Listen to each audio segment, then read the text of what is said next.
Hey Kev, let's follow this trail over here. This looks like there might be something waiting down there. All right. Hey, wait a minute.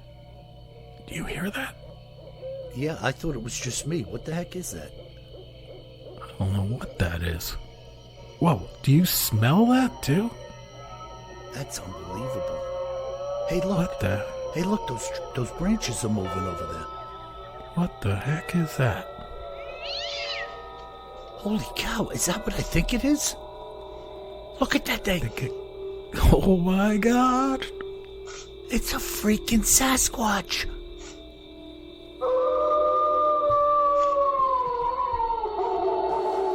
Welcome to the Bigfoot Terror in the Woods Sightings and Encounters podcast. I am your host, W.J. Sheehan, author of the series of books Bigfoot Terror in the Woods Sightings and Encounters, 12 volumes, paperback, ebook, and audiobook, and the latest series, the regional series, the Northeast, Southeast, Pacific Northwest, are all available in paperback, ebook, and audiobook. Southwest, paperback, and ebook at this time. We're about to wrap up the audiobook. And folks, as Kevin announced on our last podcast, the regional books are a compilation of the previously recorded and written volumes organized in a regional format. So if you had an interest in your neck of the woods, that's the way to go. All right? And grab a couple of copies, enjoy the read or the listen, and on we go.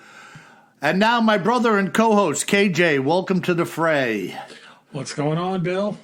Yeah, same old, you know. Got the new C7 out in the road. I put new tires on it, all seasons. Nice. And that thing is a freaking dragster, man.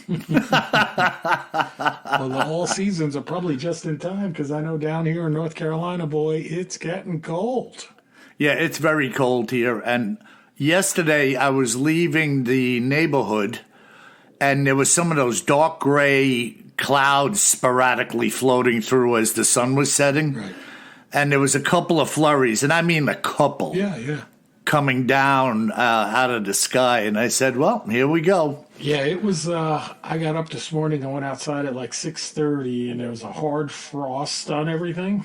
And it was like 27 degrees and windy. Perfect. Good day for sailing. No, thank you. Yeah, just don't take it dunk. But it warmed up this afternoon. It's probably in the 40s. Yeah. But it was chilly this morning. It is what it is, you know, and it gives us, again, something to look forward to come springtime, the buds and everything else. Oh, you know? yeah. We were putting up Christmas lights yesterday outside. Got to do some more today. Uh-huh. We just put up the tree. Got to decorate that inside. So it's it's good weather for that. You know? Cool, man. Yeah, it's all and good. I've just lost my train of thought. I was going to say something, but it doesn't matter. So what do we have in our cryptids in the news and other oddities segment? All right, Kev? well, we have to take a deep breath because we were just talking about the pleasantries of Christmas. Yes, and indeed. Decorating trees and putting up lights. Yes. And now we're going to go out to Kentucky. Oh, yeah. To visit the Pope Lick Monster. The Pope Lick Monster? Yes. And the Pope Lick Monster, are you familiar with him? Not at all. Well, he is a version of Goatman. Oh, man. And I got to tell you something. Talk about synchronicity. You saw the Goatman? No. But the initial account I'm going to read tonight happens to be a Goatman account. Get out. Not a goat man, a dog man. Okay, so we got evil. I was like, man, if you have a goat man account and I'm doing the goat man. Yeah, no, it's just that we're on two off Bigfoot topics today. Yeah. So that's and pretty folks, cool. You newcomers out there, I know there's some of you. My brother and I are 600 miles apart when we record this. And unless I'm going to share something with video that I want him to comment on, I don't tell him what I'm going to read, and he never tells me what he's going to read. Sometimes I don't even think he knows what he's going to read until we start. Fair? Not really. I know what I'm reading. Okay. Right. I just didn't tell you that. Okay, fair enough. But this Pope Lick monster, and while I was researching the Pope Lick monster, I went back and looked at, so this will be a little confusing, so bear with me, folks. I went back and looked at one of the original super creepy goat man stories that I covered, because this is a little similar, although in a very different place. And the original one, you'll remember, Bill, was in Texas at the old Alton Bridge in Denton County, which is basically kind of northwest of Dallas. And when I was looking at it, I was like, wow, that's pretty close to Dallas. And I'm in Dallas a lot for work. So I may have to go out and visit the Goat Man Bridge, although I will not be there in the middle of the night. Yeah, and that place was, people commit suicides there and whatnot too, right? Yes. There's some type of demonic presence Definitely surrounding demonic, that area. And when you research it, it's like the guy who used to live there, he used to raise goats and stuff, this black man, back in, I think, the 1800s. And the legend is that he was lynched off of that bridge. Oh, God. And kind of caught between here and there as a possession, some type of demonic possession going on there, and taking revenge on people.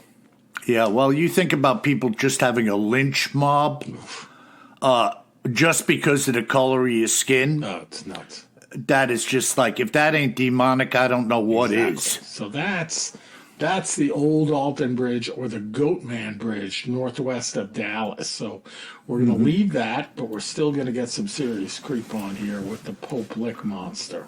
All right, man. So this one is part man and part goat, hence the name Goat Man. Oh, God. And it also frequents a bridge. You can see the similarity here, right? So, that's weird. It's weird. And this one lives beneath a railroad trestle bridge over the Pope Lick Creek in Fisherville, near Louisville, Kentucky, or Louisville, Kentucky. So the other one, the old Alton Bridge, used to be a car bridge that was closed to cars in 2001. But you could still walk across it if you dare. And this one's actually a railroad trestle. So the one in Denton, Texas, is basically a pedestrian pathway right now. Right now, yeah. They built a more modern bridge, back then, around 2001, so they closed it to cars. Wow, interesting. And cool. It looks like an old bridge. So Pope Lick Creek. Yep. All right. Yeah, in the Fisherville neighborhood of Louisville, Kentucky. Well, I'm sure Philip, when he listens to this podcast, will have something to say about this and that area, because he knows everything about everything. And he's a Kentuckian? Yep, he lives in Kentucky. Oh, yeah, he'll know that. Mountain man, the whole real deal, man. Yeah. So this one, Bill, you talked about the suicides on the other bridge. This one is similar in a sense because a fair number of young people have been killed here, but because they're out on the trestle when the train comes. Oh, can you imagine? Yeah, because apparently the train trestle looks very old. Of course, I'm sure the tracks are shiny. Remember, Dad used to teach us to look at the tracks and see how shiny they were. Right. To know if there were trains running on them. Mm-hmm. And the legend is that this evil, satanic goat man lures the kids out onto the bridge when the train is coming. Mm-hmm. Right?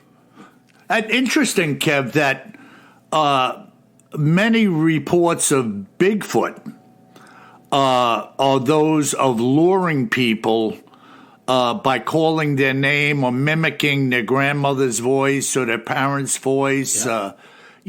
This idea of luring out to do evil is fairly commonplace in this cryptid community. Right. And that's what they say about this one. They say either it uses voice mimicry to lure people out, or maybe even some type of hypnosis. Either Interesting. way, super creepy. Right. And again, getting back to Bigfoot, many people have spoken about mind control or feeling like it was trying to communicate me or an other kind of like an out of body experience when in their presence, that they felt like they were numb or unable to, act as a typical human being would in the moment. Right. So interesting. Go ahead, man. Yeah. So there's at least two stories behind what led to the presence of this goat man. So one is that the monster is some type of twisted reincarnation of a farmer who sacrificed goats in exchange for satanic powers. Oh, that's the freaking ticket right there, man. Got it, man. Yeah, that is the ticket. I had you at sacrificing goats. Yeah, well, I mean, it's once you've entered into the full-blown sacrificial aspects of Satanism, Yep. you have crossed into a new realm of possession. Yep. One that I don't want to go to. No, Ever. nobody wants to go there. Yeah. Wow. Yeah, and then it's kind of funny, the other version, because we have this once in a while, but the other legend holds that this goat man monster is a descendant of a circus freak that that escaped when a train derailed on the trestle. Yeah, that's a lot of booky I to know, me. but we always hear that, right? Like the Yeah, freak it's- show train crashed, and Right. that's where the wild man came from. Yeah, a descendant of that freak Of course, show. because He's solo freak, but now all of a sudden he's got he's birthed a child. he's got a spouse and several kids. Yeah, yeah. But I'm going. Oh. I'm going with the farmer that sacrificed goats in a vow with Satan to get satanic powers. Yeah, and he'll give it to you. I'm sure. You he know, will. these people get it, but they also get it in the end in a bad way. Yeah, 100%. Wow. So what's wild here now, Bill, other than that, if that's not wild enough for you, so some of these kids, like teenagers, get killed out there doing what they call legend tripping. So they go on a trip to see the legend of the goat man, and then they end up, meeting their death because they're messing around with it. Wow. Pretty And they've crazy. all been hit by a train? Yeah, that's how they die. Wow. Yeah, so they say that there's a common misconception that the trestle is abandoned and no longer used. And I couldn't find a picture of it, but I imagine it's pretty long. You know how kids wander out onto these train trestles and then the train's coming at 80 miles an hour or whatever. And no matter how fast you can run, you can't get off of this trestle, right? Yep. Once you're out there. So they say it looks like an abandoned trestle, but the reality is it's a major rail artery into Louisville. And large freight trains cross the bridge several times a day. Yeah, and those freight trains, you've seen them, Kev. You sit at the crossing, and the box cars keep coming and coming, and they got like 2 locos pulling and 2 pushing. Yeah, they could stop if they wanted to. No, take them a mile to slow down. 100%. So that is yet another satanic goat man beast, the Pope Lick monster. My God, what a freaking creepy thing. And again, the goat man in 2 incidences revolving around potential satanic activity. Absolutely. And you So- said it before, Bill, usually like the goat horns are often a sign of something satanic. Absolutely. And then you have the Wendigo, which is always seen as this kind of man beast, this creepy entity. And the Easy for you to Wendigo, say. yeah, Wendigo, that's it. is almost every time seen with like what you would consider to be a deer or like elk antlers on the head. I mean, Philip actually had an encounter with a Wendigo while he was hunting and sitting up in a tree. And this thing came and passed below him. Whoa. So you can imagine what that would be like when you're treed. There was no encounter, but just that in and of itself is enough to freaking, curl your hair, so to speak. It's enough for me, brother. Right. And if you had curly hair, it would straighten it out. Straighten it out. One way or the other, the hair is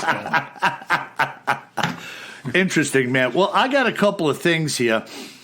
I'm going to start out with this Dogman encounter that is really incredible. Cool. This bizarre sighting was shared with me by Charlie Bickford, a resident of Virginia. And actually, this is what Charlie saw while taking out the trash in October of 2020, not too long ago. He says to me, Bill, you always say that if you've seen something, say something. And so say something I will. What I experienced that evening happened very quickly from start to finish. Nevertheless, it was so crazy.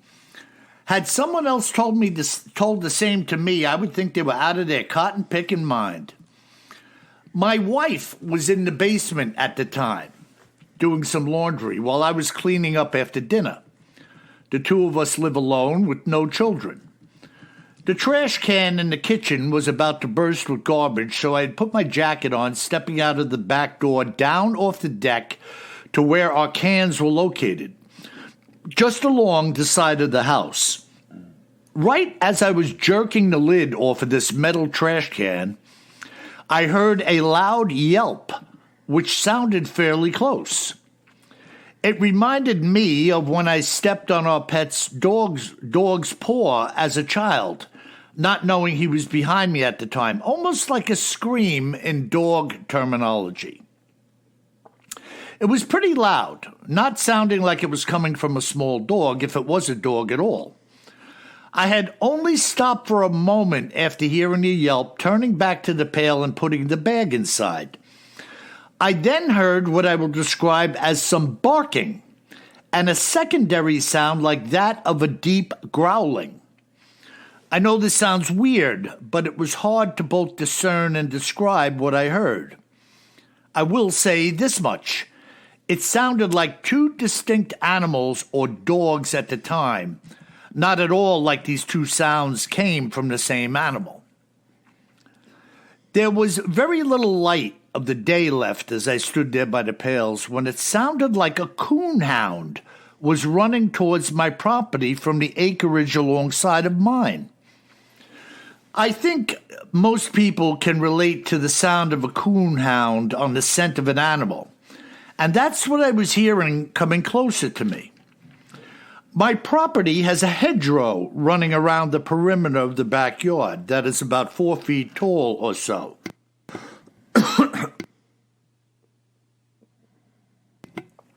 With some gaps here and there between the hedges, in particular at their bottoms. In literally seconds from hearing the yelp, followed by this growling sound, which was followed up by the sound of the coonhound as I described it, a Rottweiler dog comes bursting through the base of the hedges, running at full tilt across my backyard, causing me to jump. Thankfully, looking back, I was wearing a black pair of jeans and a dark blue Carhartt jacket, while standing in the semi-darkness on the side of the house, because what happened next was out of this world. Now, hurtling over the hedges comes this creature with the head of a wolf, and it was booking, moving fast. I saw it for all of 5 seconds, if that, come over one side of the yard's hedges, running across the yard like a dart and clearing the hedges on the other side, following the same path as the dog, and I didn't hear another thing. As you would imagine, I was stunned. I went into the house, my wife still being downstairs as I now sat at the table. When she finally came up from the basement, she immediately said, "What's wrong?" So I broke down in so many words what had just happened to her. Now, allow me to backtrack a little bit and fill in some of my observations in retrospect. The dog was running for its life, as I now know, its tongue flailing out of the side of its mouth across the yard, happening very fast. I don't know where it had come from, and try as I may, I couldn't locate anyone who said they knew of its ownership. It did have what I now believe was a slash mark on its side, having never seen a Rottweiler with a stripe before. Perhaps it had been slashed by this creature when I heard the yelp, but I'm only speculating after the fact based on what I'm telling you. This wolf creature was in a forward lean the entire 5 seconds at best that I saw it. My estimate being that it was about 7 feet tall if it had been standing up straight. It had a short stub of a tail, maybe less than a foot long, covered in hair from head to toe, not fur. I say not fur because the covering was not as dense as fur that I know of, such as that of the dog. It had a long and very pronounced snout, pointed ears, long and tawny arms with legs to match. Virtually like a tall and muscular basketball player, to give you an idea. It crossed my yard in maybe a dozen rapid steps and was gone. I don't rightfully know what I saw that evening, but it was alive and chasing another living creature in the form of a dog. That much I am certain about. I have since then heard about Dog Man, but I would call this thing a wolf man. It's hard to accept that such things may be watching you as you take out your trash or go about your daily chores. But I know what I saw, and it was no imaginary being. Well, Kev, what do you make of that? Holy cow, Bill. So you're telling me this guy's out in his yard and a Rottweiler comes running across like it's shot out of a gun, and then right behind it is this dog man chasing it? Yeah, that's what he said. You know, he's like in the twilight. He said he was wearing dark slacks and a dark blue jacket, hiding like in the shadows by the trash can when this all went down. And like he said, 5 seconds across the yard. Well, I guess it's a good thing that the dog man didn't get a whiff of him and say like, "Hey, you look like you taste better than that Rottweiler." Yeah, and I don't have to run very fast to catch you. I don't think you can run as fast as that Rotty's running. Nah, no way, Yeah, man. but all kidding aside, that's like, whoa, man. Yeah. And he said he thought it had a slash on it, which was a good observation in the moment, that perhaps it got slashed like a surprise attack, or maybe it was already chasing it and got a slash on it, and then something else went down where it just took off and wasn't quite, obviously not dead yet, you know? Who knows? But that's creepy stuff, man. Super creepy. Now, I'm going to step into another account here. And, you know, folks, you'll hear me talk about my buddy Philip all the time. And this account was how Philip and I met. He contacted me, and he had a Bigfoot encounter.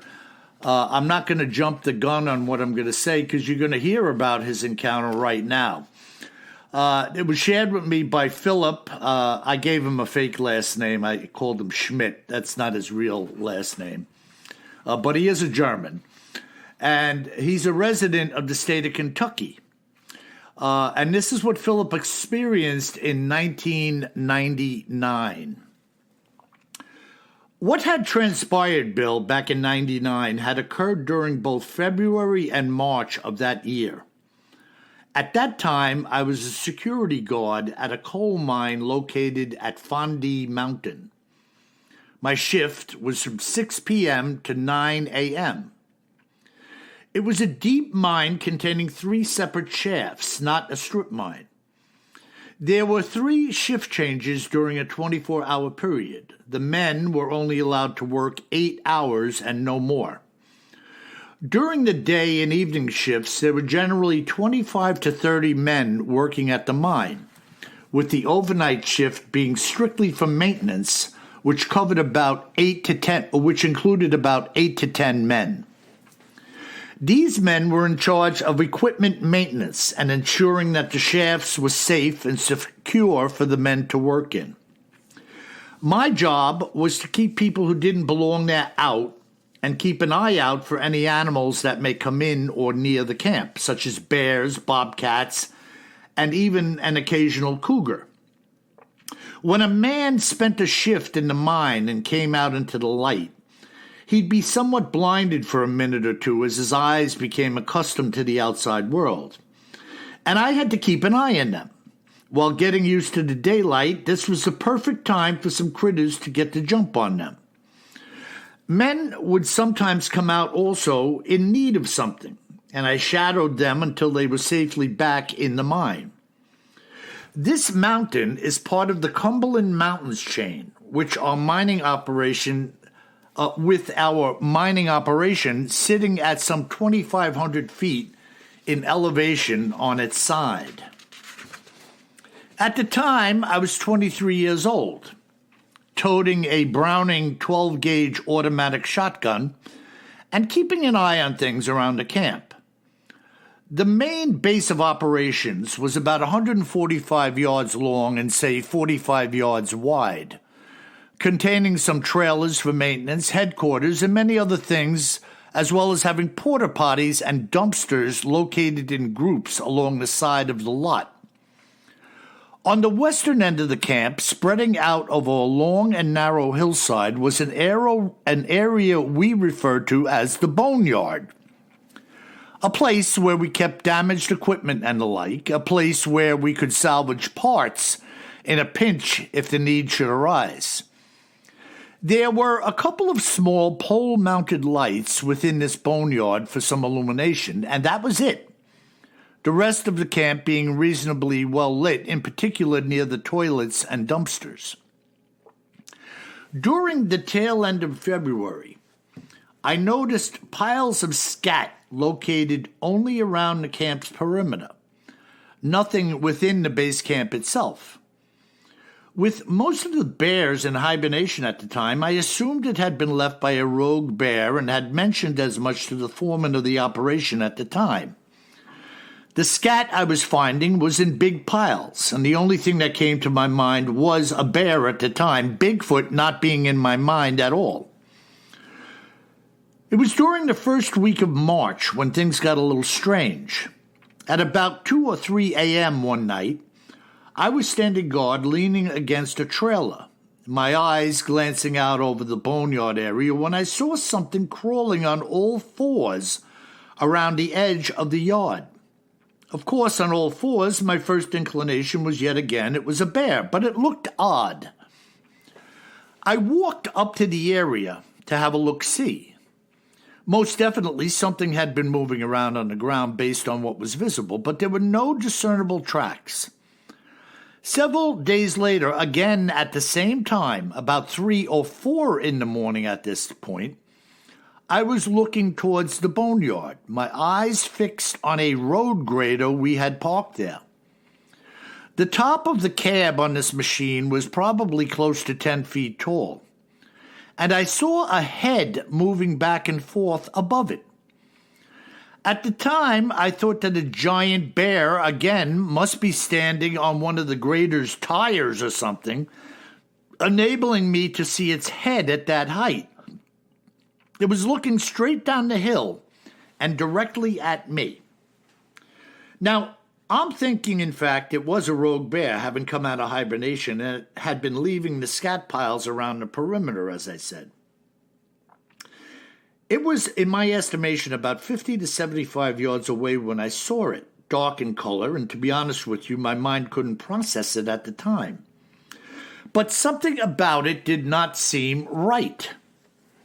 Minutes later, the head was gone from view, as I watched this thing now down on all fours again, doing this spider type of crawl, exiting the yard into the woods.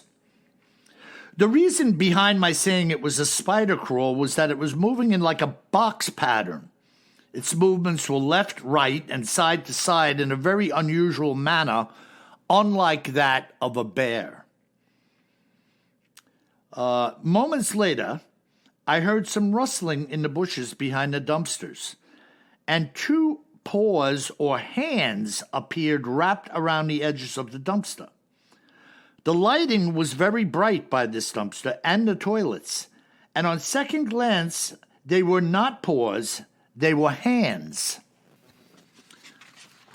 The dumpsters were 7 feet tall. Let me just move this over here for a minute, folks. And at the rear, and that's when the head arose over the backside. Its face looked like pure evil as I raised my shotgun, pointing it directly at this thing and then lowered it. It moved, grabbing what was a bag from the dumpster, causing me to raise the gun again. And it screamed. It sounded like a tornado siren going off, and I could feel it in my bones. It then huffed at me, turned, and walked away into the woods, never to be seen again. There was no one else outside of the mine at that time with me. Now, many fellas came to work with ribs and chicken for food. More than likely, this creature, which I now believe was a Bigfoot, was grabbing a bag of scraps out of the dumpster to snack on.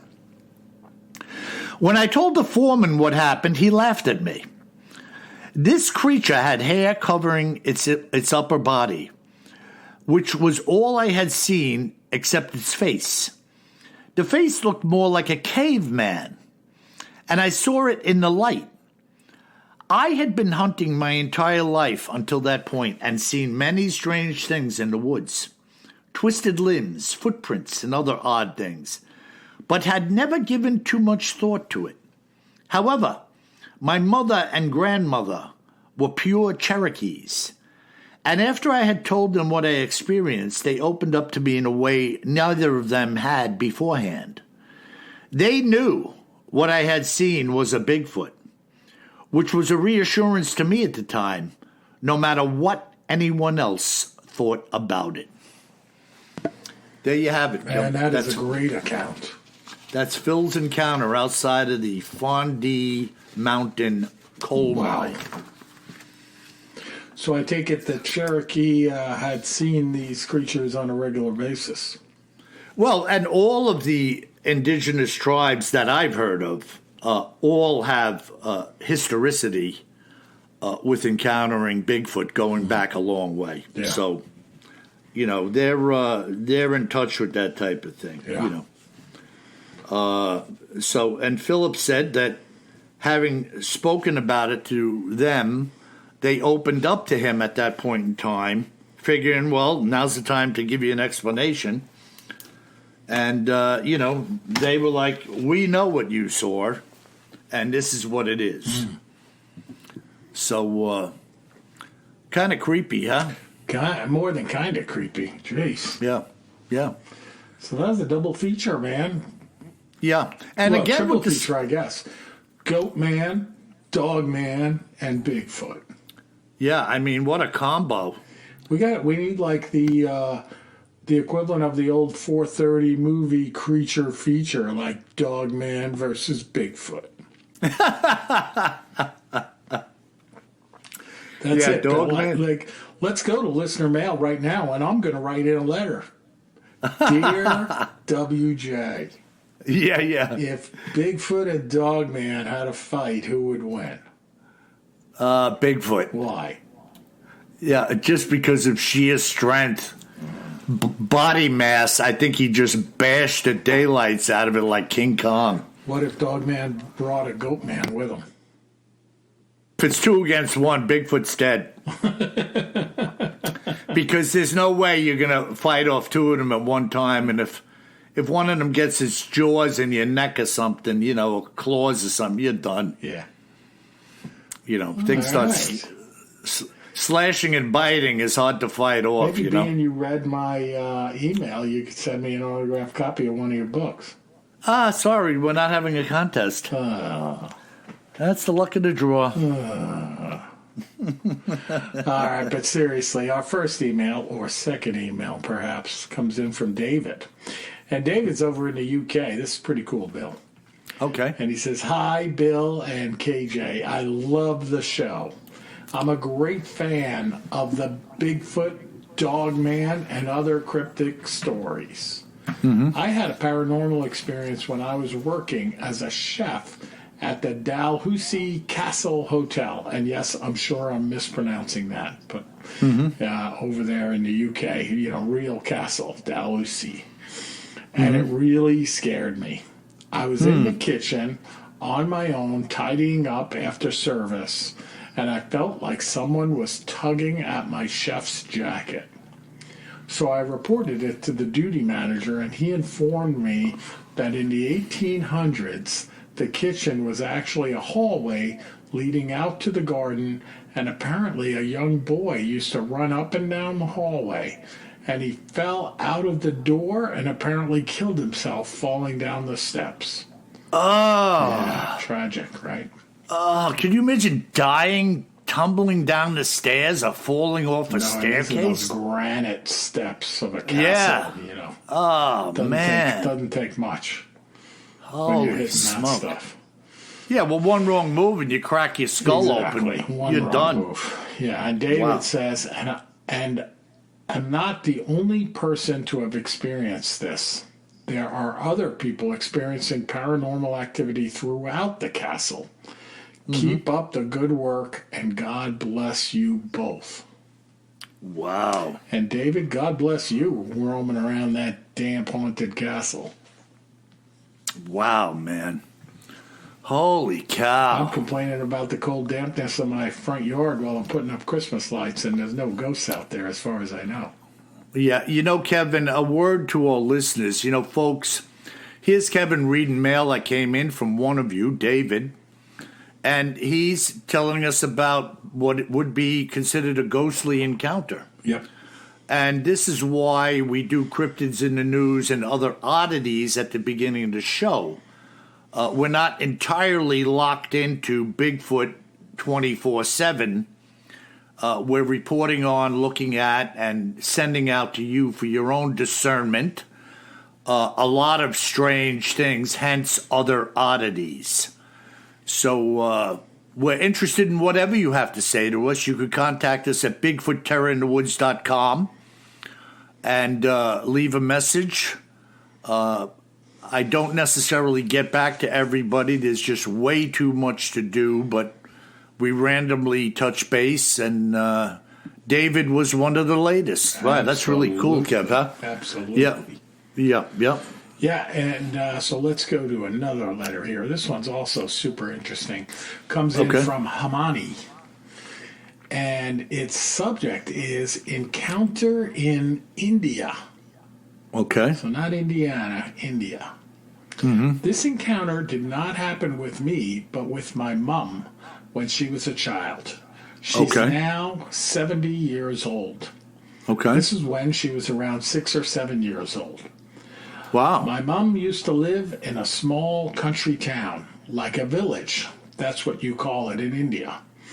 It was summertime, and they had a fair going on in their town, but they had to travel like 10 miles. They had bull carts that at that time, and they used 2 bulls to pull each cart. Okay. They had money, but cars were not very common in that time, and they used carts to travel around if they had to go a decent distance. Okay. It was summer, and typical hot, clear night. They were returning from the fair, so in cart was my mom, my auntie, my grandpa, and my grandpa's brother. They Okay. were crossing a creek through a forest. As soon as they crossed the creek, they came near a big tree. It was a big sacred fig tree.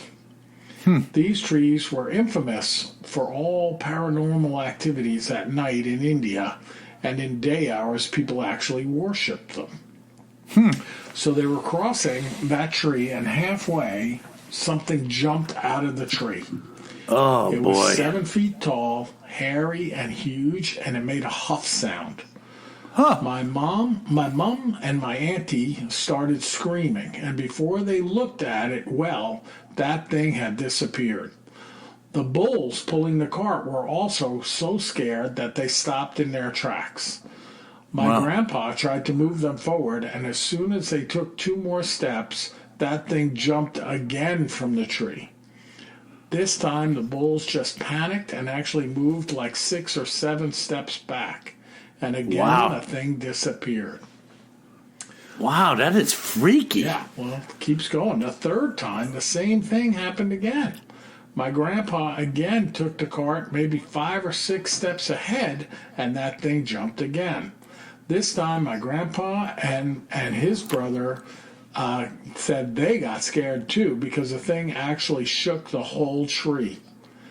They shouted, and there were some people passing by at a distance. They came to the rescue, but the bulls were so petrified that they would not take any step forward.